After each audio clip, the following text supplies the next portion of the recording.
Saber, entender, compreender, conhecer, descobrir. Ouvir. Bandeirantes Acontece.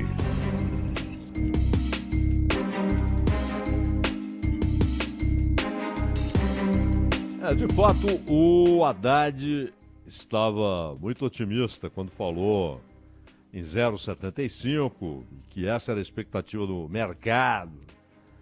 Não era. Era 0,5 e foi o que aconteceu. 0,5. E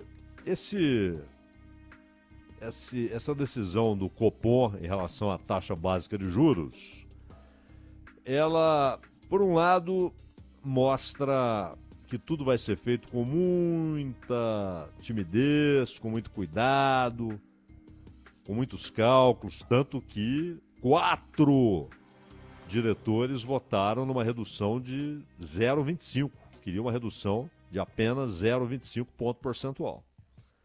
E a decisão de 0,5 ponto percentual venceu por causa do voto do Roberto Campos Neto.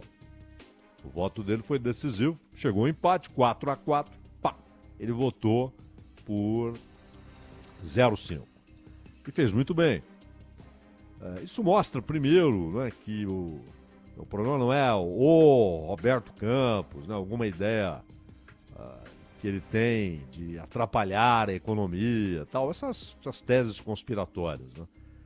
O problema está numa visão que a realidade tem desmontado, mas que ainda permanece forte no Copom, de que nós temos pressão inflacionária por consumo, por demanda, o que é irreal, né? Que não tem nada a ver com o que está acontecendo nas ruas brasileiras, no comércio das ruas brasileiras, na indústria, que, aliás, se você compara com o mesmo período do ano passado, sofreu uma redução. Foi detectada, porque isso se detecta, né? De tão pequeno, 0,1 de crescimento da indústria. Agora, no mês passado, 0,1. E em relação ao mesmo período do ano passado, uma queda de 0,3. Então tá ali, patinando, não sai do lugar. Porque tem muita concorrência internacional e uma demanda muito fragilizada, que está fechando portas do comércio. Então, o Roberto Campos insiste nisso, e aí os caras falam, não, mas vejam o que tem acontecido no exterior, elevação da taxa de juros. Não, primeiro que não é um cenário homogêneo, né? Tá todo mundo elevando taxa de juros. Tem muita gente, inclusive, preocupada porque o risco de recessão é real em vários países. Mas são situações completamente diferentes. A elevação da taxa de juros nos Estados Unidos, aliás, para níveis que não se conhecia há pouco mais de 20 anos, né? São 22 anos de taxas inferiores à atual, mais de 5%, 5,5%.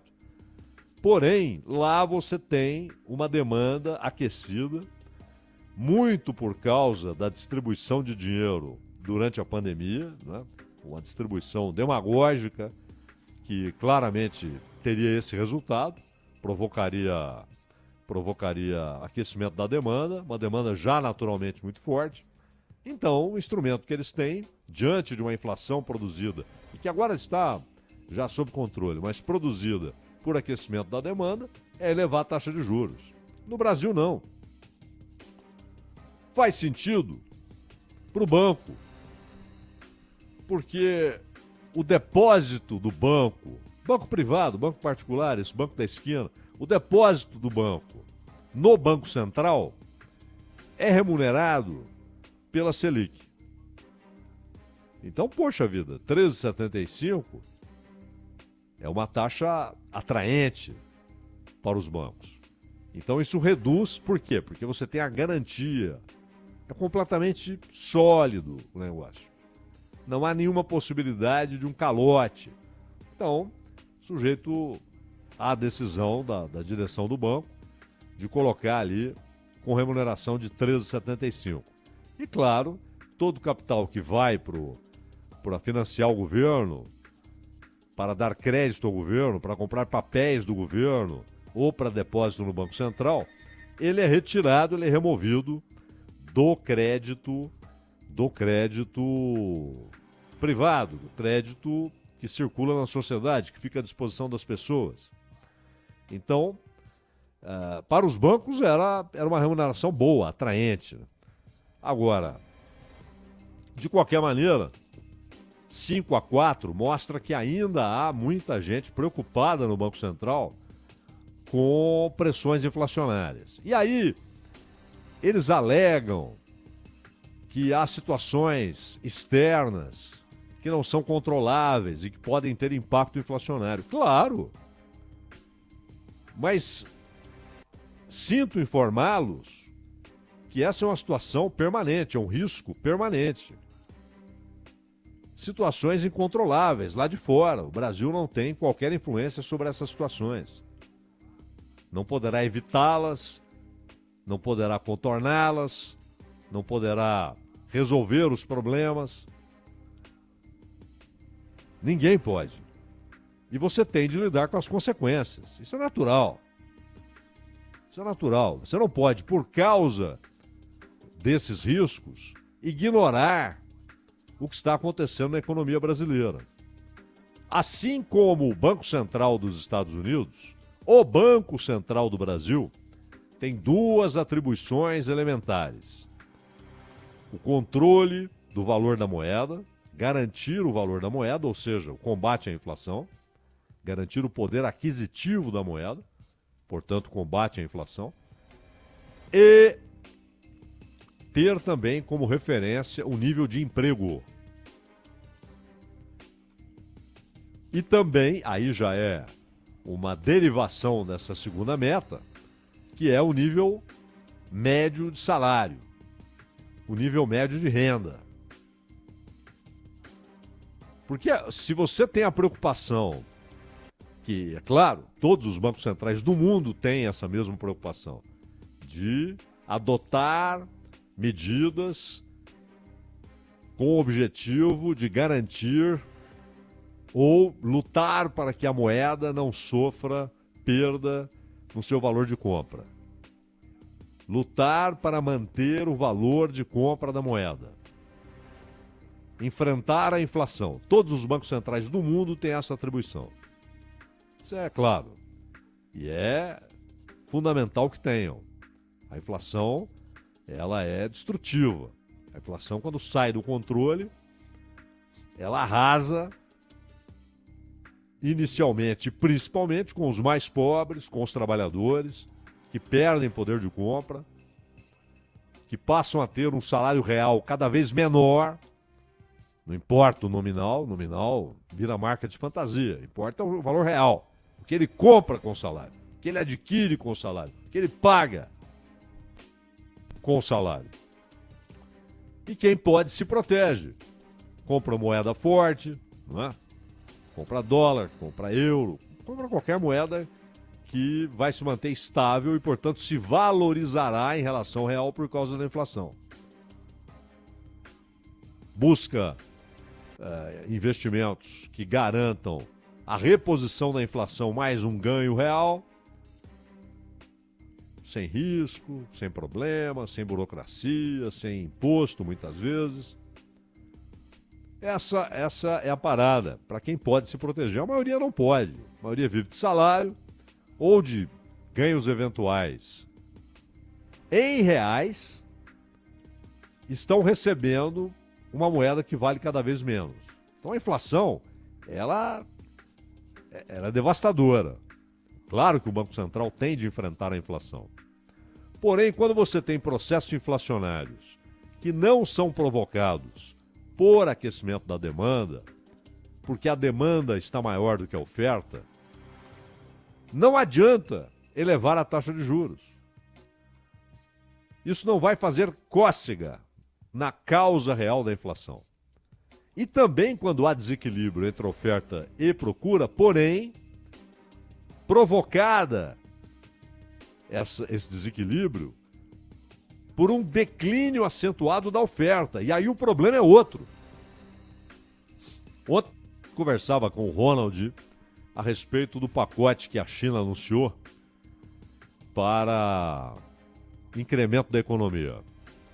Pois bem, esse pacote visa incrementar a economia, quer provocar o crescimento da economia, mais consumo, mas não distribuindo dinheiro e nem mesmo facilitando o crédito, mas tentando provocar o aumento da oferta. Porque o aumento da oferta na esfera produtiva vai significar mais emprego e, portanto, melhores salários e, portanto, mais renda média. Aí sim, mais capacidade de consumo. Haverá lastro para o aumento do consumo, porque haverá mais produção.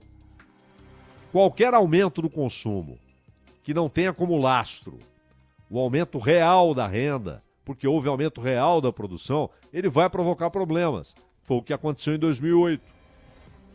O supercrédito, e não só no campo imobiliário, que caracterizou a crise nos Estados Unidos ou o início da crise, mas um supercrédito geral. Dinheiro circulando, ainda que virtualmente, sem lastro em riqueza produzida. E é claro que isso estoura, porque isso é ar. Você não tem a solidez da riqueza produzida. Você tem uma decisão técnica, o consumo cresce, e cresce, inicialmente todo mundo satisfeito, estou vendendo mais, eu estou comprando mais, mas como não há lastro, não houve aumento da produção, haverá pressão inflacionária e, ao mesmo tempo, o caminho inevitável para o estouro daquela bolha de crédito.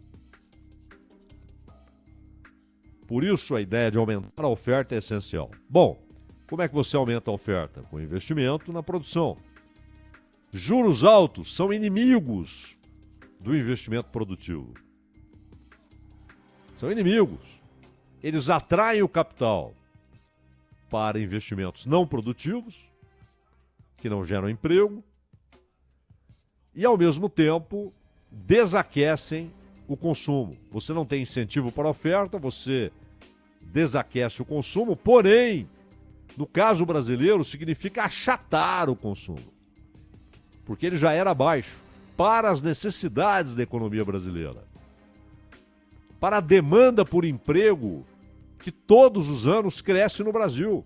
É gente chegando à idade de trabalhar, é gente saindo de faculdade, é o garoto chegando na idade de trabalhar, é a menina chegando na idade de trabalhar. Vão para o mercado, e aí? As faculdades despejando pessoas diplomadas ali que vão ao mercado de trabalho. É uma demanda crescente. Se a oferta está estacionada ou decrescente, a crise é inevitável. E aí o país passa anos e anos com 2 dígitos de desemprego, agora na casa de 1 dígito, só considerando naquela classificação convencional o desempregado, mas desconsiderando inicialmente o desalentado, exatamente, aquele que já desistiu, e desconsiderando, e aí nós temos um percentual gigantesco da população economicamente ativa, de gente subutilizada, de gente que está na rua, que está tentando buscar sobrevivência, sem nenhuma garantia. Está ali, vendendo isso, vendendo aquilo, correndo para cá, para lá, sem garantia de nada, sem nenhuma proteção. E que não vai pagar a previdência, aí você aumenta o outro problema das finanças públicas, que é a previdência social. Problema que tem 2 causas primárias, né? O fato de que a previdência teve de absorver gastos que nada tem a ver com o setor previdenciário, gastos até importantes, mas que deveriam ter outra fonte de receita, não a previdência. Esse é um erro primário que se cometeu no Brasil. E a diminuição do universo de contribuintes. Então, é uma crise social contratada quando você tiver a Previdência com dificuldades para honrar seus compromissos com os aposentados e pensionistas e muita gente que chega à idade de deixar a chamada vida economicamente ativa, mas que não tem aposentadoria, não tem nada. E serão alguns milhões, não será pouca gente. E aí os caras saem tungando pensão de viúva, né? Saem roubando a pensão da viúva. Não, precisamos salvar a Previdência. Vai matar o previdenciário para salvar a Previdência. Então, essa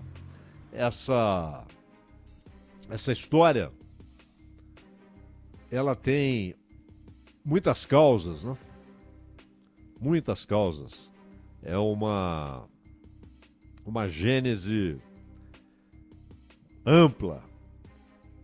E aí a taxa de juros, ela vai lidar com algumas consequências do problema. E se o diagnóstico está errado, você não resolve o problema e provoca novos problemas, que é o que tem acontecido.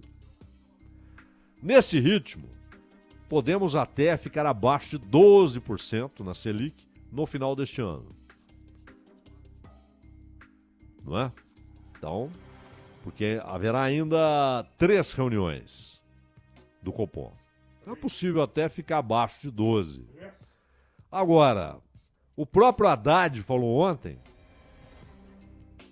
que o governo trabalha com a ideia, e aí não é algo que o governo possa determinar. Isso vem não só também do Banco Central, mas do próprio mercado de juros, porque existe isso, né? Você tem um mercado de juros, juros futuros e tal. Então os caras olham para o final de 2024 e falam, talvez estejamos em 10%. E olham para o final de 25 e de 26 e falam, provavelmente estaremos ali na casa dos 8,25. O que é um chute? É um chute. Porque você não sabe o que vai acontecer no mundo. Que acontecimentos provocarão pressões econômicas, inclusive sobre a inflação. Se daqui a um ano, por exemplo, a necessidade será oposta, será de incrementar as compras, incrementar o consumo, com o risco de uma recessão. Até porque as projeções são de um crescimento em 2024 menor do que o crescimento de 2023. E em 2025, muito parecido com o de 2024. Que troço é esse? É não sair do lugar. E gente chegando ao mercado de trabalho.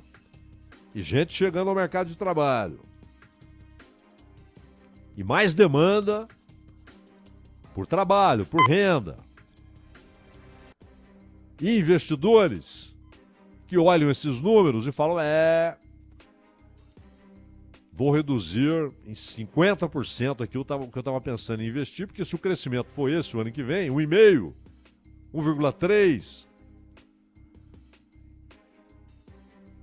E os reflexos dessa redução de ontem, eles só vão aparecer no ano que vem. Claro, aí você tem uma tendência, porque a próxima reunião reduz mais um pouco, a outra mais um pouco, finalmente em dezembro, a última redução do ano. Então você garante um primeiro semestre de 2024 mais oxigenado, em termos de crédito disponível para investimento, para consumo. Agora, na teoria, você olha, está caindo a Selic, para os bancos vai ficando menos interessante depositar no Banco Central para ter remuneração com base na Selic. Isso significa mais crédito e, portanto, mais crédito vai significar disputa por clientes. Essa é a teoria. Mas aí você olha os números. Selic a 2,5%.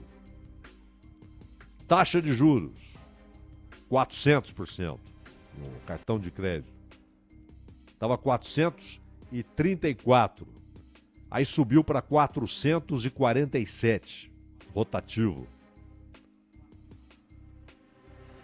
Só guarda a relação quando a Selic sobe. Quando ela desce, esses juros não descem. O Haddad falou, não, agora vai cair o juro do cartão de crédito. Será? A concorrência cresceu um pouquinho. Com essas fintechs, esses bancos, com atividades bem especializadas, né? E cada vez menos burocráticos, então isso atrai muito o cliente, menos burocracia para abrir conta, etc. Mas os juros continuam lá nas alturas e de lá não descem, com Selic alta, Selic baixa. Qual será o efeito real? Efeito real na economia. O principal, haverá mais dinheiro e disposição para investir em atividade produtiva? Ou continuará valendo muito mais a pena viver de renda, o rentismo? Então, esse crescimento da atividade econômica não pode ser só um discurso, um desejo anunciado por todo mundo. Todo mundo anuncia esse desejo. É uma questão chave para resolver todos esses problemas. O Brasil tem de crescer 5%, 7% ao ano, 8%, durante anos. E a gente olha as projeções, este ano está mais legalzinho, 2,3%, 2,5%. O ano que vem, 1,5%, 1,3%. E muito chute, né?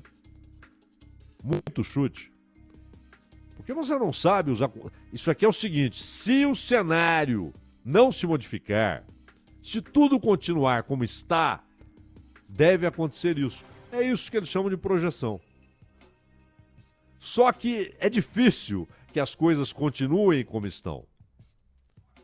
As mudanças vão sendo provocadas por acontecimentos inesperados.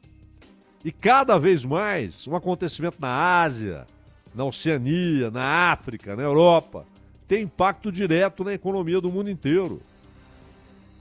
Há uma inter-relação que torna inevitável que todos convivam com as consequências positivas, negativas, do que acontece no mundo. Então você não tem controle. Só que essas projeções, elas têm um efeito real, que é no psicológico do investidor potencial. O cara olha e fala, 1,5%, vou dosar aqui o que eu estou projetando, porque o capital, ele busca o quê? Segurança e rentabilidade. Muitas vezes ele tem de escolher segurança ou rentabilidade. Em alguns casos ele tem a possibilidade de contar com ambas, segurança e estabilidade. Título do governo brasileiro geralmente traz os dois, né? A remuneração é alta porque os juros são altos e não há, pelo menos no horizonte, risco de moratória. E o mesmo vale ali para o sujeito que está em dúvida. Coloco esse dinheiro no banco para render, sei que é um rendimento ridículo perto daquilo que o banco ganha com o meu dinheiro. Ele vai pegar o meu dinheiro e vai emprestar para alguém ganhando muito mais, eu sei disso. Mas a minha comparação não é com o que o banco vai ganhar. A comparação é com o que eu ganharia se, em vez de colocar no banco, eu abrir um negócio. Um bar, um hotel, uma fábrica, uma loja de roupa, não importa. Ou a ampliação do negócio que já existe. Aumentar a produção, renovar o maquinário, aumentar o nível de tecnologia. Ou investir mais na atividade rural, comprar mais máquinas, empregar mais gente, aumentar a área plantada. Ou ampliar o comércio, ampliar o galpão, contratar mais gente. arriscar, vou vender também isso aqui. Essas decisões são tomadas com o sujeito olhando em segurança e rentabilidade. E o Brasil tem insistido em dar à renda que os bancos pagam mais segurança e rentabilidade do que a atividade produtiva, que é onde está o emprego, é onde está o real aumento da renda. Porque crescendo a produção, cresce a demanda por mão de obra, os salários oferecidos são maiores. Então esse carnaval todo, 12,50, não, 12,25. Vamos estar aqui em 12,25 no final do ano? Não, vamos estar em 12, não, vamos estar em 11,75. E ontem? Como é que vai ser? 4? Não, baixa só 0,25. Por quê? Porque estamos com medo da inflação. Tenha paciência. Não, vamos ser mais generosos, né? Vamos acreditar mais. Os sinais são bons. Já tivemos até deflação no mês passado. Então vamos de 0,5. É tudo muito tímido. E com efeito muito pequeno nessas reduções. Aumento não, é isso que é interessante. As consequências são bem diferentes quando há aumento e quando há redução. De qualquer maneira, a notícia é positiva. Até porque quase que reduzem só 0,25. Então a notícia é positiva. Mas é preciso muito mais que isso para que o Brasil, de fato, inicie um processo para resolver seus problemas econômicos e, consequentemente, sociais, que é crescimento da produção, salários mais altos, distribuição de renda. Esse é um problema crônico que, se não for resolvido, vamos continuar enxugando o gelo. Ronaldinho. Bandeirantes acontece, já tem podcast para você, o Entendendo a Notícia. Fica nos principais agregadores de podcast, no nosso site, no Bandplay, no YouTube, em todas as nossas redes. Daqui a pouquinho tem aqui ao vivo o Milton Neves. Rede Bandeirantes de Rádio. Bandeirantes acontece. Trânsito.